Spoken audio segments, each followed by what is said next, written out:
Merhaba les amis, aujourd'hui 47e jour de l'aventure réveil dans la ville d'Erzurum. Je suis déjà à la gare routière. Je viens donc d'acheter mon ticket pour partir en direction de Trabzon. Alors comme je vous l'ai dit hier, normalement c'est 5 heures de route. Je pars à 10h30.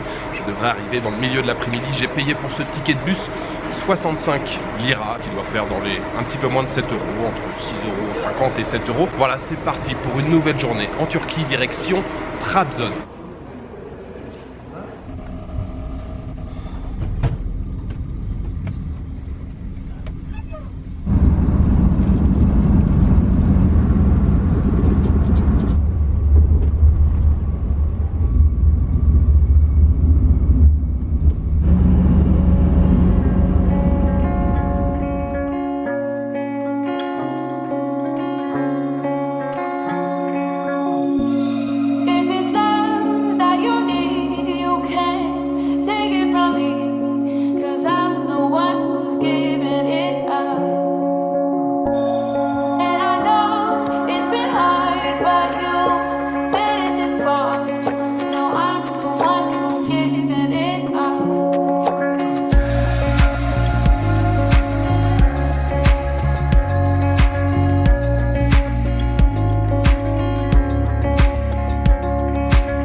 Je suis bien arrivé à Trabzon les amis. Alors on a mis juste 5 heures pour venir. Je suis arrivé à la gare routière, il était 15h30 et il est un petit peu plus de 16h maintenant. Que des bouchons là. Depuis la gare routière pour venir jusqu'à mon hôtel, il y avait seulement 5 km, mais ça a bouchonné et je suis tombé sur un chauffeur de taxi là, un jeune qui devait se prendre pour Lewis Hamilton, je pense. Il était un petit peu speed, il faisait que d'accélérer.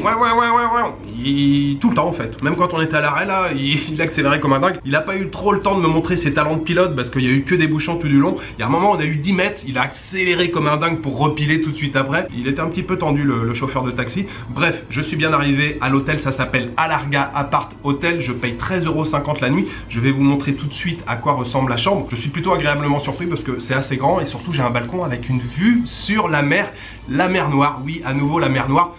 Très sympa la vue. Oui, si par contre je voulais vous dire, les paysages de montagne sur la route entre Erzurum et Trabzon, c'était magnifique. On va dire les 3/4 du trajet, montagne sans trop de végétation. Puis après, plus on se rapproche de Trabzon, plus voilà, il y a des pins, des arbres. Franchement, de très beaux paysages là. Je me suis un petit peu endormi aussi sur la route, alors je me réveille tout juste. Je sais pas trop ce que ça va donner cette fin d'après-midi. Alors, la chambre, nous avons un grand lit double. Bon, en réalité, c'est deux lits simples qui sont l'un à côté de l'autre. C'est souvent le cas ici. Il y a une table de nuit de chaque côté. Ensuite, la salle de bain, voilà, toilette, douche, lavabo, petit coin salon de ce côté-là avec un bureau, un frigidaire, la clim, la télévision, une deuxième banquette ici, une petite table et surtout un grand balcon avec une vue sur la mer Noire et ça c'est plutôt sympa, très jolie vue sur la mer. Alors par contre en bas il y a une route qui est assez bruyante, attention. Voilà la jolie vue quand même sur la mer Noire, ça c'est plutôt sympa. Par contre, en bas, il y a une route qui est assez bruyante.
Kesin bir ses alsın.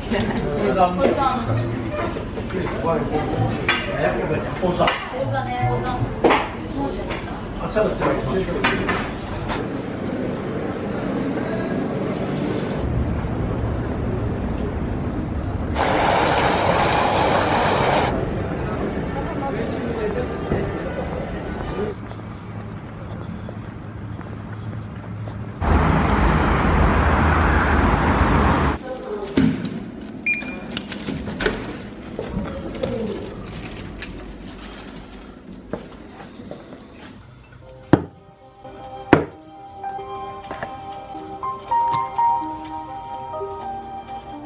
Je suis de retour dans ma chambre d'hôtel et j'étais en train de faire un petit tour d'horizon. Je me dis mais 13,50 € c'est quand même très bon marché, la chambre est grande, il y a un balcon, une vue sur la mer Noire. 13,50 € c'est quand même pas mal. Alors je vous ai pas montré grand chose de Trabzon ce soir, j'ai commencé la balade, il était quasiment 17 h. J'ai commencé par aller dans un petit café là juste au bord de la mer, je me suis pris un thé. Ensuite direction le centre, j'ai passé pas mal de temps dans un parc. Alors parc avec pas mal de bancs, je sais pas si le parc s'appelle Atatürk mais en tout cas il y a une grande statue de Atatürk avec plein de cafés et de restaurants tout autour. Ensuite j'ai pris une rue animée avec pas mal de commerces, encore des cafés, des restaurants. Et je me suis fait aussi une petite pause dans un nouveau café, dans une ruelle un peu à l'écart, c'était au calme, avec comment des parapluies suspendus, on voit ça un peu partout maintenant, des parapluies suspendus, la hauteur avec quelques lanternes, quelques lampions. Je me suis pris une limonata, un espresso et un thé, et puis après c'était l'heure d'aller manger. Alors ce soir j'ai mangé un pidé franchement extraordinaire. Alors je sais, il y a quelques jours à Ankara, je vous avais dit c'est probablement le meilleur pidé que j'ai mangé depuis que je suis arrivé en Turquie. Je suis désolé, le pidé d'Ankara, il est surclassé, il est dépassé. Le pidé que j'ai mangé ce soir, c'était une tuerie. La pâte, elle était moelleuse mais croustillante en même temps. Il y avait du pastirma, il y avait de la viande hachée, il y avait un autre type de viande aussi, comme si c'était un ragoût en fait. La viande s'émiettait un petit peu, mais c'était trop bon. J'ai pris un soda avec, je me souviens plus combien j'ai payé. J'étais en train de réfléchir avant de vous parler. On va dire entre 30 et 50 liras, je pense que je suis à peu près dans la bonne fourchette. Alors bien sûr je voudrais le dédier au tipeur. J'aimerais remercier ce soir David Gerlier. Sliou et Philippe Messen. Merci infiniment à vous trois pour votre soutien. Alors demain c'est une nouvelle journée à Trabzon, je n'ai rien prévu. Honnêtement j'ai fait aucune recherche sur Trabzon, je suis venu ici simplement parce que c'était sur ma route. Ensuite je voudrais longer la côte de la mer Noire. Donc demain matin au réveil je ferai quelques recherches sur la ville de Trabzon. Voilà, il me reste juste à vous souhaiter une bonne soirée, une bonne nuit, une bonne après-midi. Je vous donne rendez-vous demain pour une nouvelle journée en Turquie à Trabzon. Ciao, good night.